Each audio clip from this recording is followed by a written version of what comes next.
liberar. Moisés fez então uma serpente de bronze e a colocou num pote. Quando alguém era mordido por uma serpente e olhava para a serpente de bronze, permanecia vivo. Pode se sentar.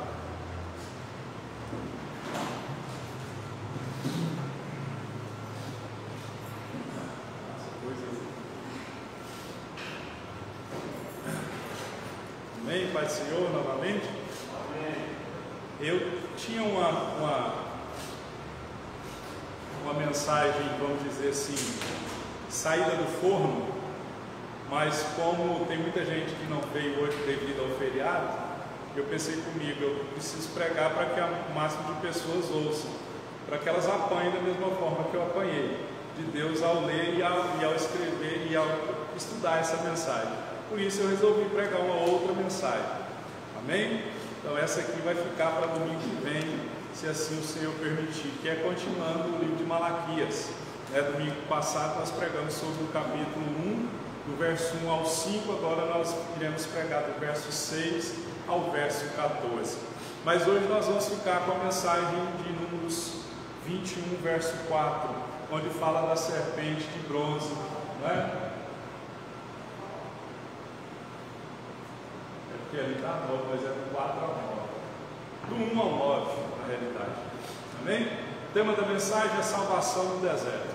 Quando nós voltamos aqui o capítulo 22, o capítulo 20, o último versículo fala sobre a morte de Arão. Diz assim, Números 20, verso 29. Quando toda a comunidade soube que Arão tinha morrido, toda a nação de Israel pranteou por ele durante 30 dias. Israel aqui, eles haviam acabado de passar o tempo de luto, e esse tempo de luto pela vida de Arão foi pelo prazo de 30 dias, e a gente percebe que após o luto, eles tinham que voltar a caminhar. Não é verdade?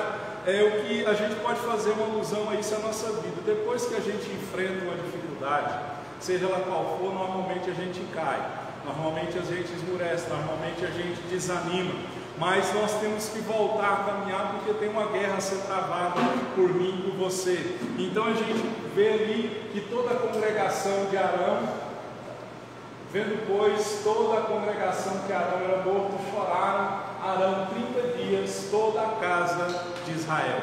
Mas a gente percebe que eles estavam indo rumo à terra prometida, e a próxima cidade que eles tinham que conquistar, que estava no caminho, era uma cidade que chamava Arade. E aqui era a nova geração de povo, era a nova geração que estava diante do primeiro desafio, diante dos grandes inimigos do povo de Israel, que eram os cananeus. E a gente percebe pelo texto aqui, pela história relatada, que o exército de Israel passou 7 anos conquistando as nações que estavam alojadas na terra prometida, porque a gente pensa assim, quando eles chegassem, a terra ia ser deles, e as pessoas que estavam morando iam levantar a bandeira branca e dizer: é seu. Não, a gente está vendo lá a guerra Rússia e Ucrânia. Nós estamos vendo um povo, pessoas comuns, homens, mulheres. Eu vi o presidente da Ucrânia distribuiu arma para quem quisesse, né? Não sei se vocês viram. Quem quisesse ia lá e pegava qualquer arma que fosse, porque lá eles têm costume de guerra. Infelizmente já passaram por várias guerras. E mostrou um senhorzinho de 80 e poucos anos pegando um fuzil aquele HK-47. Né? E a gente percebe que eles estavam lutando, e a gente pensa que quando o povo de Israel chegou na terra prometida, que era toda a terra de Israel, a gente pensa assim: o povo vai entregar de mão beijada. Não, houve guerra, houve luta, porque ninguém quer entregar o que é seu de mão beijada. Mas nós sabemos que Deus já havia prometido ao povo de Israel, e aqui eles tinham, olhando para outra mensagem, vai dar ruim se ficar aqui, porque eu tenho hora que eu só baixo o olho aqui, eu já sei, mas eu olhei aqui errado, eu já ia falar lá de Malaquias, Deus brigando com o sacerdote da época lá. E a gente vê que eles passaram 7 anos conquistando essa terra prometida. Então quando a gente aplica isso na nossa vida, nada na vida nossa é fácil, nada na vida vai cair de mão beijada. Eu sempre costumo dizer que a única coisa que cai do céu foi Lúcifer, chuva, de vez em quando cai algum avião, mas as coisas na vida nunca são fáceis. Eu sempre digo que eu comparo a vida com uma rapadura. A rapadura é doce, mas não é mole, não é? Então é bom viver, a vida é bonita, mas a vida é dura, é difícil, ela é cheia de dificuldades. E a gente percebe que eles passaram 7 anos conquistando a terra prometida. E quando se fala do número 7 na Bíblia, é a perfeição de Deus. Então, vamos supor, você começa um ciclo de vida hoje com Deus. Vamos supor, você se converte hoje. Somente após 7 anos de constância e de perseverança, que vai começar a acontecer na totalidade daquelas promessas que o Senhor havia prometido. E é nesse período de 7 anos que muitas pessoas esmurecem. Elas começam a murmurar, elas começam a duvidar, elas questionam e elas param a caminhada que elas têm com o Senhor, que nós vamos falar aqui. Então os israelitas aqui, eles não estavam preparados para o primeiro ataque. Tanto é que o texto começa dizendo aqui que houve, o verso 1, Números 21, quando o rei cananeu de Arade, que vivia no Negueb, soube que Israel vinha pela estrada de Atarim, atacou os israelitas e capturou alguns deles. Então houve uma guerra aqui, porque o povo de Israel não estava preparado para a guerra. Esse é um dos princípios, esse é um dos propósitos. Vê se você consegue achar isso na internet. Eu achei em casa, esqueci de salvar. Caminho de Israel no deserto. Quando a gente olha no mapa, tinha 2 caminhos que eram bem mais rápidos para o povo de Israel chegar na terra prometida. Tinha um caminho que eu vi hoje, era pela praia. Eles iam passar pela praia e ia chegar rapidinho. Hoje, se pôr no GPS de onde eles saíram e onde eles chegaram, é questão de horas de carro, porque hoje é tudo pavimentado. Mas você vê que demorou 40 anos. Então a gente, pior que você achar, você me avisa. Então a gente percebe que eles não estavam preparados. E porque houve uma derrota, o texto é claro em dizer que alguns líderes do povo de Israel foi capturado por esse rei Arade aqui, que capturou o povo. E a gente percebe que por causa da derrota, alguns líderes voltaram-se para Deus. Eles se arrependeram e se voltaram para Deus.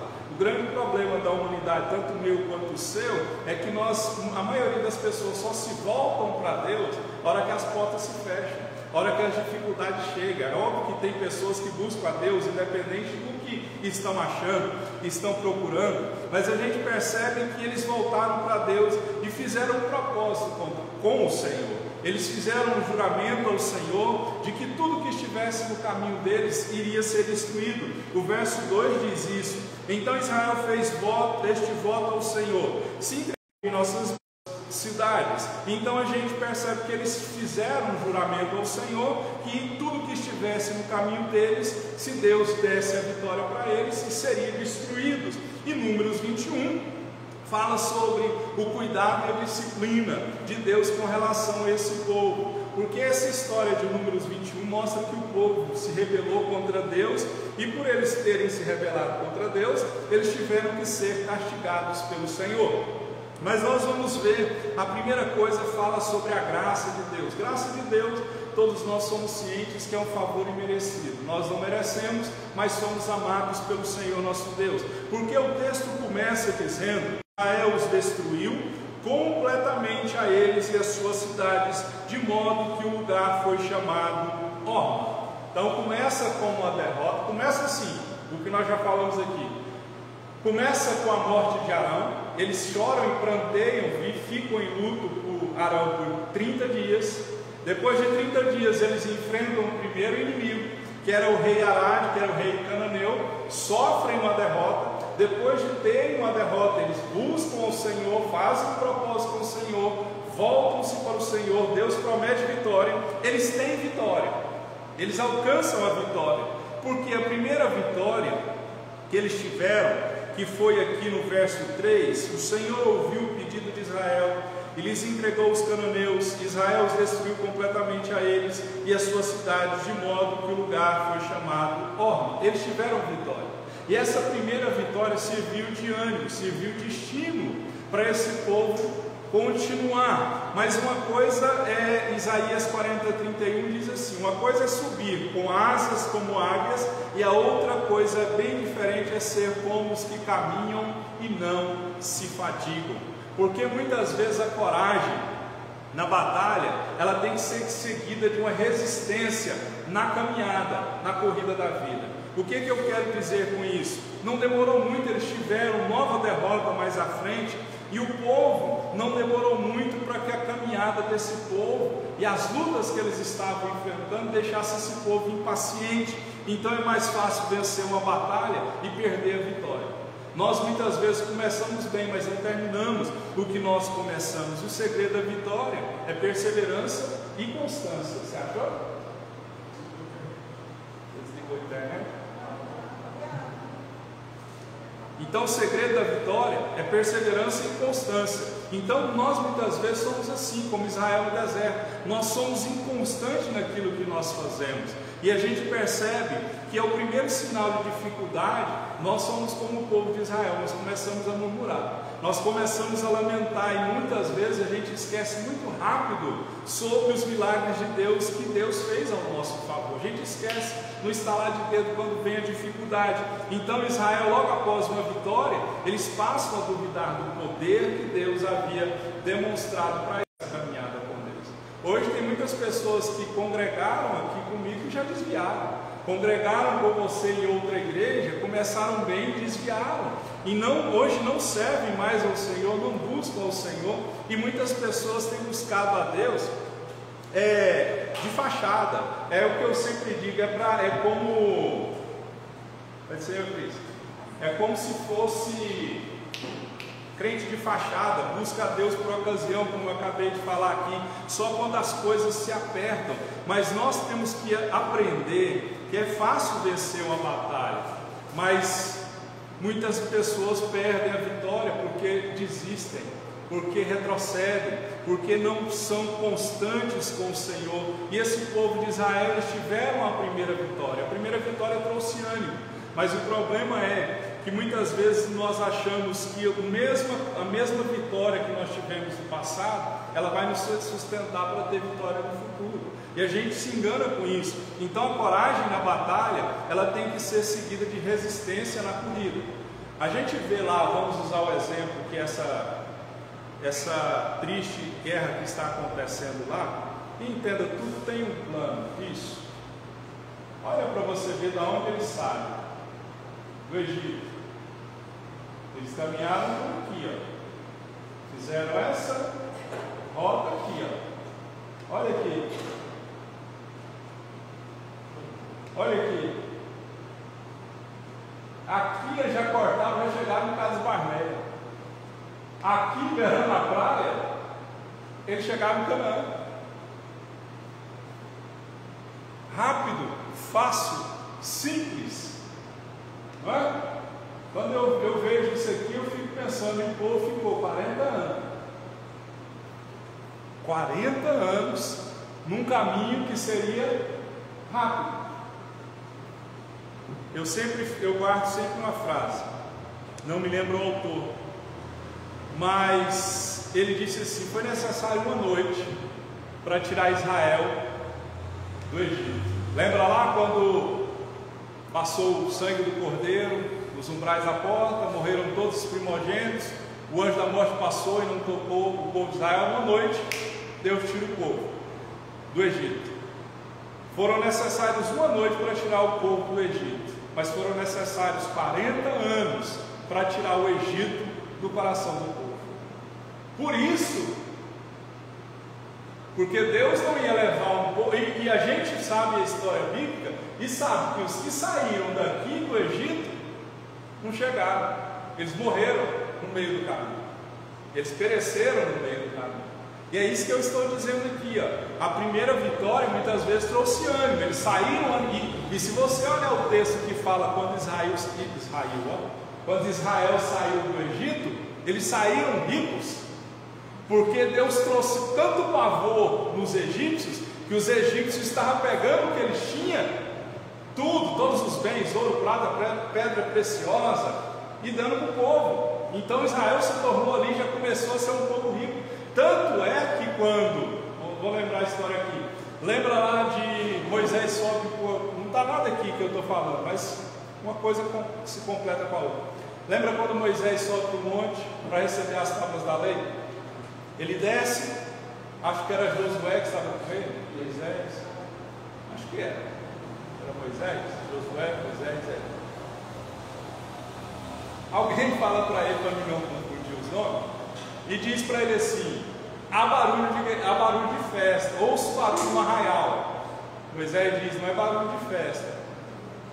Moisés desce, o que eles tinham feito? O bezerro de ouro. O que eles usaram para fazer o bezerro de ouro? A riqueza que eles tinham despojado sem lutar o povo do Egito. Então a gente percebe que foi um caminho demorado, porque eles tiveram ânimo na vitória, nas primeiras vitórias. Mas o texto aqui diz, pode deixar essa imagem aí, que Israel peca contra o Senhor. Não é? O verso 4, eles começam a pecar. E qual foi o pecado, o primeiro pecado que Israel pecou contra o Senhor? Está no verso 4 e 5. Partiram eles do Monte Or pelo caminho do Mar Vermelho para contornar. Olha o que a Bíblia diz: contornar, aqui o Mar Vermelho, para contornar, Talimar, onde as águas eram amargas, para contornar a terra de Édom. Mas o povo ficou impaciente e falou contra Deus e contra Moisés, dizendo: por que vocês nos tiraram do Egito para morrermos no deserto? Não há pão, não há água, e nós detestamos esta comida miserável. Primeiro pecado do povo de Israel: murmuraram contra o Senhor. E murmurar é se queixar, é falar em voz baixa. Murmurar é reclamar, murmurar é falar mal de alguém ou de alguma coisa. O povo de Israel, eles sofriam de um mal que era terrível e que muitas vezes nós sofremos também, que era a impaciência. O povo de Israel não conseguia esperar em Deus. Então a caminhada, por ser dura, longa, difícil, demorada, deixou o povo impaciente, e essa impaciência levou o povo à murmuração. Então cuidado com a impaciência. Nós sabemos que um dia para o Senhor é como se fosse 1000. Eclesiastes 3 diz: há tempo, modo para todas as coisas debaixo do céu. Isaías 40, 31. Isaías 40. Desde a antiguidade não se viu nem se ouviu um Deus que trabalha para aquele nele espera. Em outras palavras, nós vamos ter que esperar, porque o tempo de Deus não é o nosso, ele é diferente do meu e ele é diferente do seu. Então, por eles estarem impacientes, eles não sabiam esperar, eles estavam e começaram a murmurar. E essa raiva, essa impaciência, essa impaciência que levou eles à murmuração, fez eles se levantarem contra Deus com palavras duras, contra Deus e com Moisés. Contra Moisés, porque todas as vezes que Deus provava o povo tentava a Deus com palavras, e a gente sabe que tentar a Deus significa ter uma postura desobediente, desafiando o Senhor a agir. Guarde isso que eu acabei de dizer: tentar a Deus significa ter uma postura de desobediência para com Deus, desafiando Deus a agir. É aquelas orações que nós oramos muitas vezes na hora da raiva, da ira, da impaciência, e dizemos: Deus, o Senhor tem que fazer alguma coisa. Nós pressionamos Deus, como se Deus fosse um deusinho qualquer, como se nós tivéssemos o poder, como muitas pessoas por aí dizem, de determinar alguma coisa. Não, eu não determino nada, eu só peço. Peço, sento e espero. Esse é o nosso papel. Nós não temos autoridade nenhuma sobre o Deus Todo-Poderoso. Ele é e nós não. Então a gente percebe que foi essa mesma atitude que Satanás teve com Jesus. Lá em Mateus capítulo 4. Se tu és Deus, faz essas pedras se transformar em pão. Você não está com fome? É desafiar Deus a agir. Isso é tentar a Deus. É por isso que a Bíblia diz: não tentarás ao Senhor teu Deus. Não tentarás ao Senhor teu Deus. Então, tentar a Deus é ter uma atitude, uma postura desobediente com relação a Deus, desafiando Ele a agir. Em outras palavras, o Senhor não disse que é Deus? Se o Senhor é Deus, transforma essas pedras em pão. Você não está com fome? Foi isso que aconteceu na tentação do deserto. Então, tantas atitudes e as palavras do povo estavam tentando, provando o Senhor, se levantando contra o Senhor, que é algo perigoso de se fazer. Então, tudo começou com uma murmuração. Eles começaram a dizer: olha, vocês nos tiraram do Egito para morrermos no deserto? Não há pão, não há água, e nós detestamos esta comida. E a gente vê esse povo, o espírito murmurador é sinal de um coração ingrato. Então quem murmura é porque tem um coração ingrato. Então a gente percebe que eles se lembravam das comidas do Egito, mas eles se esqueciam rapidamente dos milagres que Deus havia feito ali. O Salmo 106, verso 7, acho que fala que lá nós tínhamos carne, lá nós tínhamos comida, mas eles se esqueceram dos grandes milagres que Deus fez para libertá-los. Então a gente percebe Números 14, 22, diz que Israel murmurou 10 vezes contra o Senhor. Então não são as circunstâncias que nos fazem murmurar. Deixa eu ver se é isso mesmo. Números 14, 22.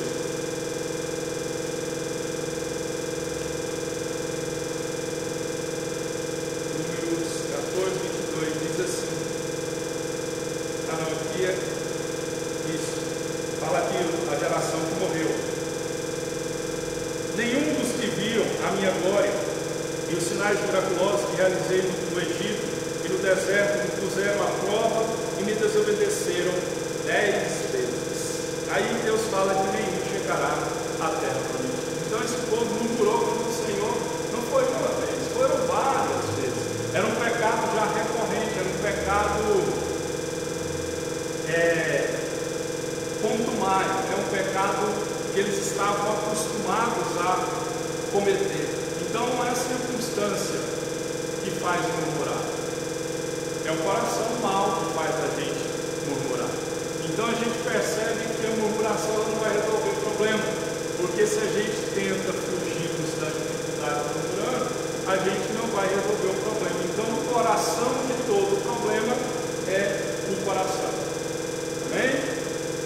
Eu falei lá em casa do nós tivemos, eu falei sobre isso, e lá em casa a gente tem o costume de brincar um com o outro, eu, minha esposa comigo, os meninos.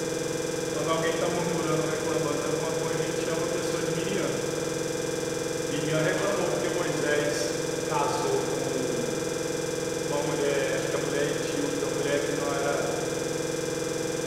do povo de Deus. Então a gente não pode murmurar contra o Senhor e não pode tentar a Deus com uma postura desobediente, desafiando Deus a agir.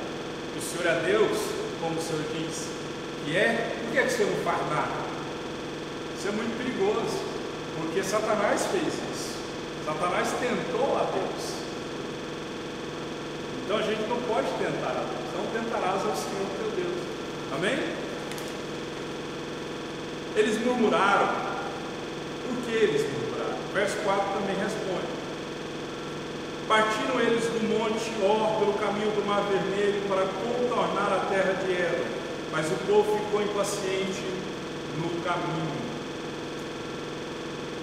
Eles partiram do monte Or pelo caminho do Mar Vermelho a rodear a terra de Edom, porém a alma do povo se angustiou muito naquele caminho.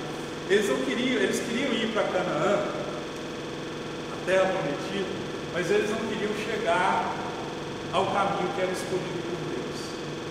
E assim muita gente quer chegar ao céu sem Jesus, quer chegar ao céu por deuses de ouro, de prata, quer chegar ao céu por coisas dessa terra, quer chegar aos céus por obras, e nós sabemos que Jesus é o único caminho. Ele mesmo disse: eu sou o caminho, a verdade e a vida, e ninguém vem ao Pai se não for por Ele. Então é impossível chegar ao céu se não for por Jesus. Esse povo queria chegar à terra prometida, mas eles não queriam chegar por um caminho que era escolhido por Deus, que é esse caminho que o mapa bem claro mostra, um caminho longo. E lembrando que era deserto, não tinha água, não tinha planta, não tinha árvore, era deserto. E lembrando que tinha gente morando nas cidades que eles iam passar e que eram inimigos dele. Então não era nada difícil por onde esse povo passou. Amém? É interessante quando você olha, você vai lembrando das histórias. Aqui é o Monte Aurélio. Amém? Cades Barneia foi onde eles caíram também. Cades Barneia aqui deu ruim também. Mas a Cades Barneia tem uma mensagem de Cades Barneia aí que é fria para o povo de Israel. Então eles queriam seguir Deus, mas pelos caminhos deles. Eles queriam chegar na terra prometida, mas pelo caminho deles. Então o caminho escolhido por Deus normalmente não vai ser fácil, não vai ser curto, vai ser um caminho longo, vai ser um caminho difícil. Vai? Então mesmo você não concordando, mesmo você não aceitando, mesmo você não compreendendo, o caminho de Deus vai ser sempre melhor. Não adianta, não adianta. E interessante que eu sempre cito o sinal do GPS, né? De celular. Hoje, para você ir num lugar que você nunca foi, a primeira coisa que você vai pedir, manda a localização. Coloca lá a localização, Google Maps. O Waze é meio furado, eu não aconselho o Waze. O Waze lá no Rio de Janeiro, conversando com um rapaz que mora lá, ele falou, ixi, lá no Rio de Janeiro, que ele morava lá nas comunidades, lá nas favelas lá. Ele falou assim, quando eu morava lá, o Waze já matou muita gente. Porque ele fala, vira aqui. Virava, e ele diz, não piscava o farol. Fala, por que não piscava o farol? Por que tem que piscar o farol? Quem é da comunidade pisca o farol, os traficantes que estão vigiando ali, vai entender que é morador. Quem não sabe, já entrou direto, 4 pessoas no carro, virou pendeira. Os traficantes matam mesmo. GPS. Como funciona o GPS? Ele traça uma rota. Deus é assim, ele traçou uma rota dura, difícil, uma rota que aos olhos humanos nós olhando agora, é uma rota que deu volta, não é? Deu volta, tinha caminhos mais rápidos. E o GPS funciona da seguinte forma: se a gente pega um caminho, desvia da rota traçada, vai demorar mais, vai? Mas a gente vai chegar. Esse é o propósito de Deus, é chegar, que a gente chegue. Então, muitas vezes Deus vai nos conduzir pelo deserto, para a gente aprender coisas necessárias. Deserto é a escola de Deus. Deserto é onde Deus treina seus melhores soldados. Deserto é onde Deus treinou Elias. Lembra de Elias junto ao ribeiro de Querite? Treinamento. Então a gente percebe que a Bíblia diz assim, sobre o caminho ordenado por Deus: em seu coração o homem planeja o seu caminho, mas o Senhor determina os seus passos. Então, eu posso fazer um plano, mas o Senhor é quem vai determinar os meus passos. Então no caminho Deus vai ajustando a rota que eu tracei para mim, para que a minha vida se encaixe com a vontade dele e vice-versa. E qual era o propósito? Eles murmuraram porque eles não queriam seguir o caminho. Qual era o propósito desta estrada mais longa? Qual era o propósito?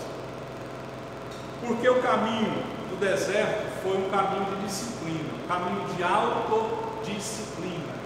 Você já percebeu que tudo na vida que vem fácil, a gente não dá valor? Tudo na vida que vem fácil é o ditado, vai fácil.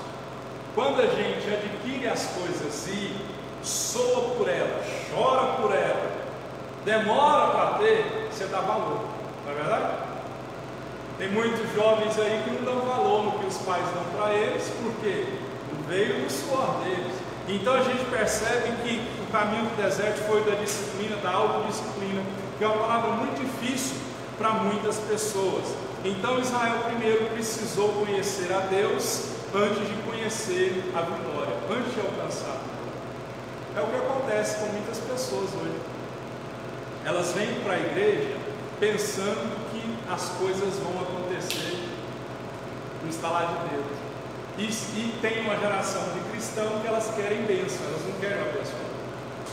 Elas querem aquilo que Deus pode dar, mas elas não querem aquilo que Deus é. E é por isso que muitas pessoas precisam conhecer a Deus antes de alcançar a vitória. Então a gente precisa conhecer a Deus antes de alcançar a vitória. Porque quem não conhece a Deus, ou conhece de forma superficial, com a fé interesseira, quando ele recebe a bênção ele vai embora. Então a gente vê aqui que Deus levou o povo onde esse povo ficava completamente dependente dos recursos de Deus. Ou seja, deserto, você olha para a terra, areia, não tem água. Deserto funciona assim: de dia calor extremo, à noite frio extremo. Caminha longas e longas horas, quilômetros e quilômetros, você não vê nada, absolutamente nada. Então é por isso que Deus levou o povo pelo deserto, não pelo caminho mais fácil, porque o caminho mais fácil, se eles chegam pelo caminho mais fácil, mais rápido, eles não iam confiar completamente em Deus, eles não iam depender exclusivamente dos recursos de Deus. E é assim na nossa vida. Por isso que a Bíblia diz: maldito o homem que confia no homem e faz da sua carne o seu braço. Porque quem alcança as coisas por força própria, quando ele alcança, o que ele vai dizer? Vai bater no coelho e vai dizer: fui eu, foi o meu trabalho, foi o meu estudo, foi a minha capacitação, foi o meu dinheiro. Quem depende de Deus, ele tem capacitação, pode às vezes ter dinheiro, mas quando ele alcança uma vitória, o que ele vai dizer? Glória a Deus. É assim que funcionam as coisas com o Senhor. Então Deus leva Israel pelo deserto, por essa estrada mais longa, para que Israel dependesse exclusivamente de Deus. E muitas vezes Deus vai nos levar em situações extremas, para que nós venhamos a depender somente dele e de mais ninguém. É aquele momento onde diz o ditado: o filho chora e a mãe ouve. Se olha para um lado, não tem ninguém, olha para o outro, não tem ninguém. É aí que a gente depende única e exclusivamente de Deus. E os homens normalmente, raramente eles vão aceitar a Deus no tempo da prosperidade. As pessoas elas vão buscar a Deus e vão aceitar a Deus no tempo da adversidade. Que dia foi que você veio lá fora? Foi ontem, né? Tinha umas... Porque lá em casa é ruim de sol. De sol pelo fato que a gente cobriu o corredor e lá atrás é coberto. E a minha esposa rala quando lava a boca porque tem que pular à frente no jardim, no pequeno jardim que tem, que é onde pega sol. Eu tinha duas cadeiras dessas aí, inclusive. Tomei banho, fui lá ver, sentei lá, estava muito calor lá dentro, eu sentei lá para tomar uma fresca, vamos dizer assim. Aí eu olhei para o céu, estava bem estrelado. E eu lembrei dessa frase aqui, ó: quanto mais negra é a noite, mais brilhantes são as estrelas. Traz isso para a sua vida agora. Quanto maior a dificuldade for, maior a promessa vai brilhar sobre a sua vida. É por isso que o povo de Israel aqui teve que ser levado por essa estrada mais longa, para que eles dependessem única e exclusivamente deles. Então a gente percebe que geralmente o caminho mais longo é o caminho mais curto de volta para o lar. Então a gente vê que eles tiveram que passar por esse caminho, que eles não aceitaram, para que eles dependessem de Deus. Então nós temos que passar pelo caminho escolhido por Deus, para a gente não ser autossuficiente. Deus não gosta de pessoas autossuficientes, Deus gosta de pessoas que dependam dele. Amém? Eles murmuraram 10 vezes, murmuraram porque não queriam o caminho do Senhor, e murmuraram também, o verso 5 diz, eles chamam de comida emprestada, não é? Nós detestamos esta comida emprestada. Qual era a comida emprestada? O maná, que eles disseram. Eles murmuraram contra o maná. Nós sabemos que o maná era um milagre de Deus, caía do céu. O maná, cada manhã ele caía, era o alimento que eles precisavam e todos os dias estava ali à espera deles. Todos os dias eles participavam de um milagre diário, né? Eu costumo dizer, quando eu lembro disso, que foi ali que surgiu a expressão que todo crente é guloso. Porque a primeira vez que caiu o maná, os crentes gulosos, juntou com vasilha, levou e pensou, vamos juntar, porque sabe-se lá se amanhã não tem, nós vamos pegar para amanhã. E a gente sabe que a Bíblia diz que amanheceu o outro cheio de bicho. É Jesus, era Deus ensinando a oração do Pai Nosso. pão nosso de cada dia dai-nos hoje. Então a gente percebe que o maná era pequeno, redondo, branco, adocicado, supria as necessidades do povo. E Salmo 78, versos 24 e 25, diz que era o pão dos anjos. E diz assim o texto: choverá sobre eles o maná para comerem, e chovera sobre eles o maná para comerem, e lhes dera trigo do céu. O homem comeu o pão dos anjos, e ele lhes mandou comida a fartar. Então, eles estavam tão acostumados com esse pão que caiu do céu, que era o maná, pequeno, redondo, doce, branco, adocicado, que eles se acostumaram tanto com aquilo, que eles chamaram isso de comida emprestada, pão emprestado. Vou abrir um parênteses aqui, mas é um grande perigo da gente se acostumar com as coisas santas e sagradas de Deus. A gente acha que as coisas de Deus elas vão se tornando tão normais na nossa vida, que a gente não vai dando o devido respeito que as coisas de Deus merecem, que a gente está acostumado com aquilo. E aí que a gente erra, e aí que a gente peca.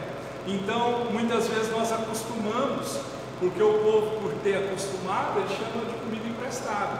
Só que o maná, nós sabemos que ele era um alimento diário, mas ele era muito mais do que um alimento diário. Ele era um tipo de Cristo, o Filho de Deus, o pão da vida. Então, quando os israelitas desprezaram e chamaram esse pão que caía do céu de imprestável, eles estavam na realidade rejeitando o Filho de Deus, porque a Bíblia diz que Jesus é o pão vivo que desce do céu. Então eles se acostumaram com a coisa santa, com a coisa sagrada, e para eles aquilo era normal. Então a palavra de Deus diz que é o pão do céu, do qual nós devemos nos alimentar, é a palavra de Deus. E muitas vezes, mais uma vez, Deus tinha testado esse povo e eles foram reprovados. Nós não podemos murmurar contra o pão nosso de cada dia. Amém? Era o pão dos anjos, mas eles tinham, e é interessante que eles tinham todo dia, né? Todo dia eles tinham. Eu tenho certeza que você já passou por provação, ou quem sabe está passando por uma. Provação funciona assim: não sobra, mas também não falta. Não é? Não sobra, mas não falta. Ah, pastor, você não sabe como está passando, mas você não faltou. Então a gente percebe que era muito mais do que um pão qualquer. Era Jesus, que eles estavam se alimentando do pão da vida. E quando eles dizem pão emprestado, eles dizem que Jesus era emprestado, estava rejeitando o Filho de Deus. Qual foi o castigo por causa dessa murmuração, dessa reclamação? Verso 6 responde: então o Senhor enviou serpentes venenosas que morderam o povo, e muitos morreram. Em algumas traduções diz serpentes abrasadoras. Põe o versículo aí. 21, 6. Não cliquei, acho que vai ser a mesma coisa. O que diz na sua Bíblia, Dança? Serpente ardente. Na sua, irmã. 21, 6. Números. Travou o computador. Serpentes abrasadoras? Serpentes abrasadoras. Algumas falam serpente abrasadora, outras serpente ardente, outra serpente venenosa. O que importa é que era cobra venenosa, não é? Eles murmuram, eles reclamam, e o que acontece? Então o Senhor mandou entre o povo serpente, aqui nessa outra tradução que está no papel, a mesma da senhora, serpente ardentes, que picaram o Senhor, picaram o povo, e morreu muita gente em Israel. O julgamento de Deus ele veio imediatamente. A gente tem que entender que todo pecado ele tem julgamento, ele tem consequência. O Senhor mandou serpente venenosa para o meio do povo, para punir esse povo por causa da incredulidade, por causa da reclamação desse povo. Então a gente vê, tem uma serpente, depois você procura, tem uma serpente no deserto, não sei se é essa, ela se esconde, a areia é fria para ela, mantém a temperatura dela, ela se esconde e fica só Só 2 negocinhos para fora lá, 2 anteninhas para fora. Imagina, você está andando na areia e está cheio dessas abençoadas. Não tinha como para onde correr. Foi Deus que mandou, e era julgamento pelo pecado. Então a gente vê, umas se escondiam na terra e atacavam sem aviso prévio e ser picado por uma cobra naquela época. Hoje tem o soro antiofídico. Naquela época não tinha, era uma morte lenta, era uma morte dolorosa. Hoje, se a pessoa for picada, só se ela estiver muito longe, né, não der tempo de chegar, aí ela pode morrer. Então o termo abrasadora, que nós citamos aí, não descreve a aparência das serpentes, mas a inflamação e a dor que elas causavam. Então causava inflamação e uma dor muito grande. Quem era picado morria. Rápida era uma morte dolorosa, mas morria rápido. E assim é o pecado. Qual é o salário do pecado? Morte. Aqui muitos morreram porque pecaram. Hoje em dia a pessoa pode morrer fisicamente por causa do pecado? Com certeza. E nesse carnaval muitos vão morrer, infelizmente. Muitos vão morrer. Essa é a triste situação da humanidade. Muitos vão morrer. E os que estavam lamentando e chorando por causa quando a pandemia começou, um metendo o pau no outro, falando por causa de ajuntamento, isso e aquilo, é só você olhar na internet. Eles vão estar lá pulando carnaval. Então, muitos vão morrer por causa que estão em pecado e não reconhecem que estão. Esse é o grande problema, dureza de coração, frieza de coração, não reconhecer. Então o pecado age da mesma forma, o salário do pecado, pois o salário do pecado é a morte. Então a pessoa pode morrer fisicamente, ser condenada ao inferno, e ela pode morrer espiritualmente. Tem crente que está morto espiritualmente, ele é morto vivo. Ele é morto vivo, é igual o filme que eu estou assistindo. Eu assisti aquela série The Walking Dead, aí tem uma outra que é a continuação, é Temam os Mortos-Vivos, é a mesma coisa. Mortos-vivos, tem gente que está vivo, mas ele está morto. Lembra da brincadeira? Morto, vivo. Tem crente que está desse jeito, ele está vivo, mas ele está morto. Ele não tem comunhão com Deus, ele não ora, ele não lê a Bíblia, ele não chora mais por causa da sua condição pecaminosa. O castigo foi por causa da murmuração serpente. Houve confissão de pecado. O verso 7 diz: o povo foi a Moisés e disse: pecamos quando falamos contra o Senhor e contra você, contra Moisés e contra Deus. Ore pedindo a Deus que tire a serpente do meio de nós. É interessante aqui que quando o negócio estava feio, falou contra Deus e falou contra Moisés. A hora que o negócio cortou, Moisés fala com Deus e ajuda nós. Não é?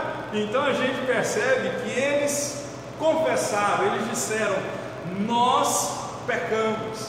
E quando nós confessamos o nosso pecado de forma sincera, nós recebemos a misericórdia de Deus imediatamente.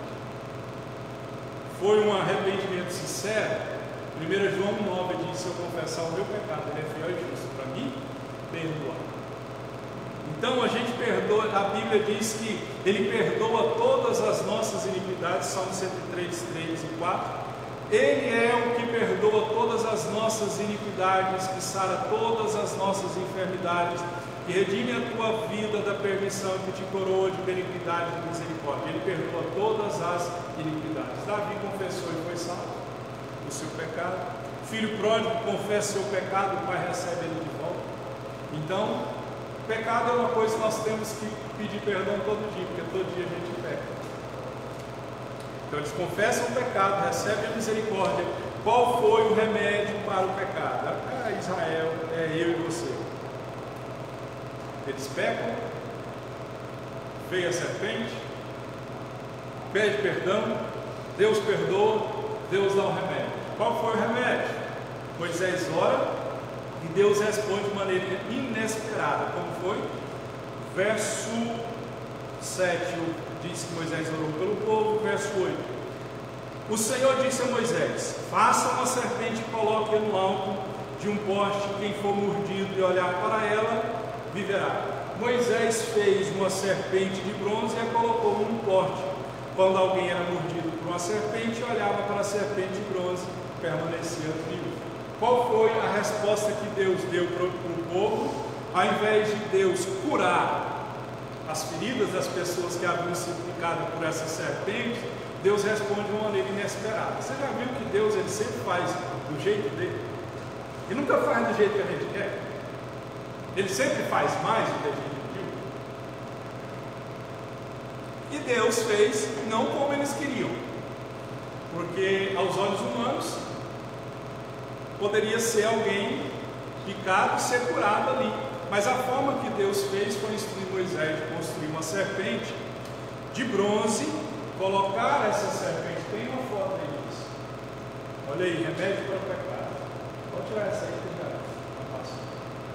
Foi colocar uma serpente de bronze, colocar ela numa haste e colocar-se ela em um lugar onde todos pudessem ver essa serpente pendurada de bronze. E quando a gente lembra de serpente, quem que a gente lembra? Cobra.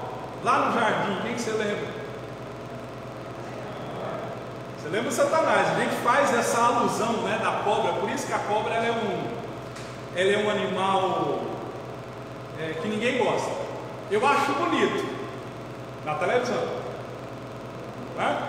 Eu acho bonito porque é um animal assim imponente, mas ela lá é o cara, né? Então a gente faz essa alusão, Satanás, mas aqui não tem nada a ver com o diabo. Então as pessoas que fossem ajudadas,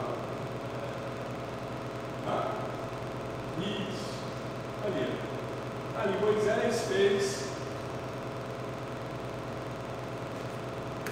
Deus usou os que fossem picados, imediatamente quando eles olhavam para a serpente de bronze pendurada numa haste, essas pessoas seriam curadas. Por que que Deus mandou isso? Porque Jesus usou a serpente de bronze para ilustrar a sua própria morte na cruz. Abra comigo em João 3,14. João 3,14.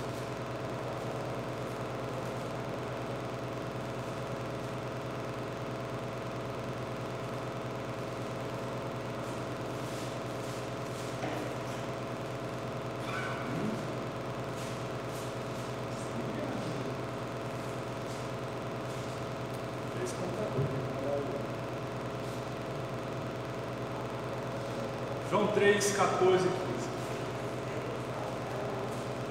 Falei errado? Falei onde? João 3, 14 e 15. Jesus usou a serpente de bronze para mostrar e ilustrar sua própria morte na cruz. Da mesma forma como Moisés levantou a serpente no deserto, assim também é necessário que o Filho do Homem seja levantado para que todo aquele que nele crê tenha a vida eterna. Então, quando eles olhavam para a serpente, era uma alusão, porque eles estavam olhando para a cruz de Cristo. Então, todos aqueles que olham para a cruz pela fé, eles têm vida eterna.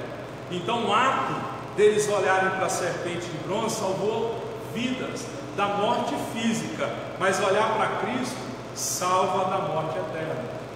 Amém? Então, é por isso que nós temos que olhar para a cruz. Eu queria ter escrito ali quando fez essa cruz, aí quem sabe eu escrevo. Eu vi isso na igreja da pastora Sara. No dia que eu fui lá, não tem igreja mais, ela puxou e prega fora. Deus abençoe. E estava escrito abaixo da cruz que tinha lá, estava escrito assim: ele não está mais aqui. Aí você pensa que ele não está mais aqui? Não, na cruz ele não está mais. Ele ressuscitou o terceiro dia e subiu. Ressuscitou o terceiro dia. Não é? Então, o remédio para o pecado, eles tinham que olhar para essa serpente de bronze fixada numa haste. Quando eles estavam olhando, Jesus usou exemplo. Da mesma forma como Moisés levantou a serpente no deserto, assim também é necessário que o Filho do Homem seja levantado, para que todo aquele que nele crer tenha a vida eterna. Lá olhava, era curado de morte física. Agora, olha para a cruz, é salvo eternamente. É essa alusão que a Bíblia dá com relação cruz, do Senhor e a serpente. E já está ali, Mateus tirou, volta para o slide. O computador tocava toda hora. O grande problema de Israel foi a idolatria. Toda a história de Israel. Deus em momento algum manda o povo adorar a serpente, mas eles não obedecem. Deus mandou olhar para a serpente. Deus mandou olhar para a serpente. A ordem era simplesmente olhar para a serpente. Por quê? Não era a serpente de bronze que salvava o povo. Era Deus. É igual um grande exemplo. Esse óleo de unção aqui, acho que ele está secando, porque eu não uso. Ele está baixando, acho que ele está evaporando. Qual é o grande problema disso aqui? Às vezes você não vai entender e não vai aceitar o que eu vou falar. Mas tem muita gente que confia no poder do óleo. Não é o óleo, é o poder de Deus. Aí o que acontece? Já vê gente que, pastor, você não usa o óleo. Não, eu falo, não, eu uso o nome de Jesus. Se ele servir, tá bom. Não é? Então a gente percebe que não era a serpente que curava, era Deus, era o poder de Deus. Então era Deus que curava as pessoas, não era uma simples escultura. Então não há outro que possa fazer o que Deus é capaz de fazer. Isaías 45, 22 diz assim: olhai para mim e sereis salvos, vós todos os termos da terra, porque eu sou Deus e não há outro. E como nós falamos aqui, a serpente no deserto, ela representava Jesus pendurado na cruz. Então, a gente percebe pela história que as pessoas começaram a adorar a serpente. E muitas vezes, muitas pessoas têm a tendência de adorar a criatura ao invés do Criador. As pessoas adoram a criatura ao invés do Criador. Tem gente que idolatra pastor. É a grande verdade. Tem gente que idolatra padre. Tem gente que idolatra um cantor. Tem gente que idolatra um jogador. Tem gente que idolatra um celular, uma casa, um carro, um trabalho, um filho. Idolatria é isso, é você tirar Deus do centro e colocar outra coisa no centro. Então, Deus já havia instruído o povo a não adorar imagens de escultura. Deus já havia instruído o povo através dos 10 mandamentos. Não é? Todo mundo sabe dos 10 mandamentos. Olha o que Deus já havia falado para esse povo muito tempo atrás. Êxodo 20, o verso 3 e 5 diz assim. Consegue pôr? Êxodo 20, verso 3 e 5. Deus já tinha falado para esse povo não adorar as imagens, a serpente. Êxodo 20, verso 3 ao 5. Pronto, eu vou ler. Não terás outros deuses além de mim, não farás para ti nenhum ídolo, nenhuma imagem de qualquer coisa no céu, na terra ou nas águas debaixo da terra. Não te prostrarás diante deles, nem lhes prestará culto, porque eu, o Senhor teu Deus, sou Deus zeloso, que castigo os filhos pelos pecados de seus pais até a terceira e quarta geração daqueles que me desprezam. Deus havia dito: não faça imagem de escultura, não adore imagem de escultura, não faça nenhuma imagem de qualquer coisa no céu, na terra ou debaixo dela, não se prostre, não preste culto, porque eu sou Deus zeloso. Deus já havia orientado esse povo, mas esse povo passou a adorar a serpente. Tanto é que mais à frente o rei Josias ordenou, essa serpente ficou por muito tempo no meio do povo. O rei Josias ordenou a destruição dessa serpente que havia se tornado objeto de adoração. 2 Reis 18:4. Olha aqui o rei Josias lá na frente quebrando a serpente de bronze. 2 Reis 18:4.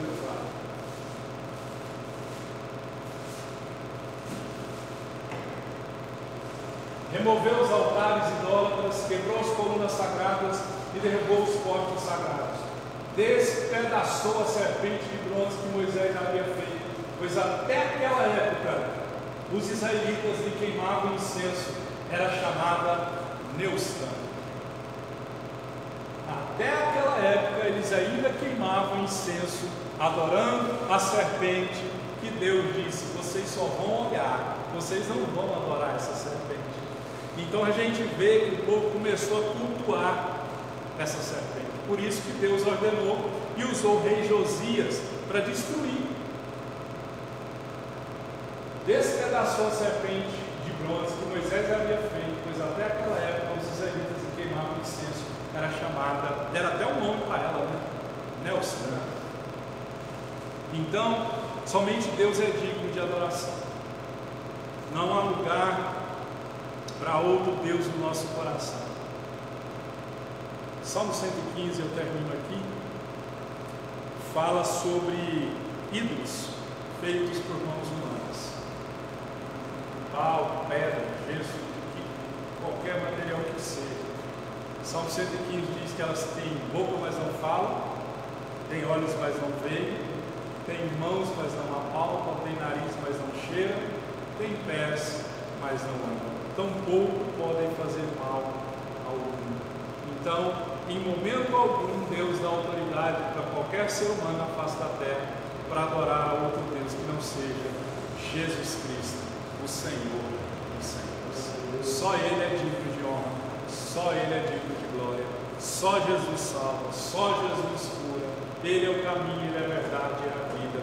Não há outro mediador entre Deus e os homens, a não ser Jesus Cristo, o homem. Ele é o caminho. Ponto final. Acabou a conversa.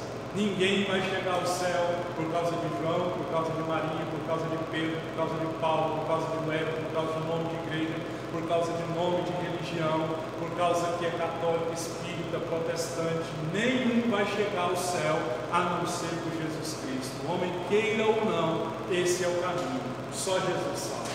As pessoas podem contender, podem questionar, mas no final das contas elas vão perceber que o único caminho é Jesus Cristo. Por isso nós temos que perceber e entender que somente Ele é digno de honra e somente Ele é digno de glória.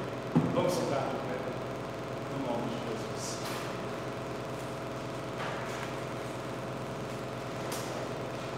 Amém? Nós vamos orar. Vamos pedir, Deus, graça e misericórdia, para nós não murmurarmos contra Deus, para nós não questionarmos contra o Senhor, e se o fizermos, que nós venhamos pedir perdão dos nossos pecados, para que o Senhor nos perdoe de todo mal que há no nosso coração. Pai nosso, nós adoramos ao Senhor, porque o Senhor é um Deus misericordioso.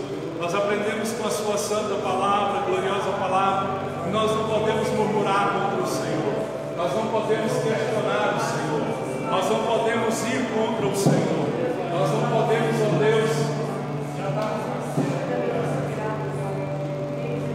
aleluia, Jesus, nós não podemos murmurar, nós não podemos, ó Deus, tentar ao Senhor com as nossas palavras, com as nossas atitudes. Nós pedimos perdão pelos dias de murmuração, de questionamento, pelas coisas que aconteceram ou estão acontecendo conosco. Quantas vezes uma oração murmura e reclama contra o Senhor, porque não queremos aceitar o caminho escolhido pelo Senhor. O caminho do Senhor é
Que o Senhor te abençoe. Temos aí o restante de feriado abençoado. Se vocês quiserem ir lá para casa fazer churrasco, se vocês levam a carne para nós. Amém? Vamos agradecer ao Senhor que nós temos a semana de paz, de vitória, e que nós paremos de olhar o caminho longo e olhamos para onde o caminho vai nos levar, para o Senhor. Amém? Pai, eu te honro, eu te glorifico, eu te adoro. Bendigo o seu nome, porque o Senhor é bom. Peço ao Senhor que o Senhor abençoe a nossa semana, que seja uma semana tranquila, de descanso, de paz, de poder do Senhor, de provisão. Ó Deus, traz provisão sobre o seu povo, abre porta onde não tem, supra a necessidade do seu povo, tem um lugar para vergonha.